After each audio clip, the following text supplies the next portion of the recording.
Ай ата, ну мал жайпап кетті. Достар, eski шабдалы 7 жылдық сорты жақпай қалды. Бұл жерде 4 бұтағын алып салғанбыз.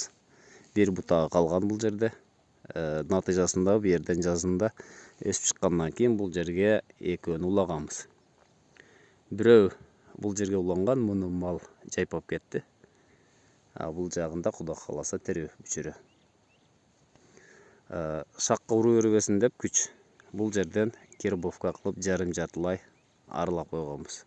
Натыйжасында бұл өсіп шықты, августта бұл уланды. Күзгі шабдалы болчу. Бұны азыр андан дағы кечке Экстрим 814 деген шабдалыға улап қойдық. Егерде сіздерде дағы қайсы бір сорт жақпай қалса, демек ушундай қылып алмаштырып алсаңыздар болады.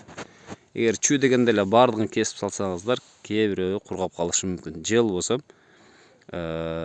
біздің тілмен айтқанда кәлдікте қоя тұрған болса, шабдалын астынан шығара беріші мүмкін. Ошондуктан ушул методду колдонсо болот. Бир жак бутагын коюп туруп, кербовка жасап, экинчи жагынан бутак чыгарып алсаңыздар, ошентип сортты алмаштырып койсо болот. Запасы менен болчу. Егер бұл құрғап қала тұрған болса, демек астында запасы бар. Сіздермен Баға Сүрі Қырғызстан каналы болды. Тынч аман болыңыздар, туғандар.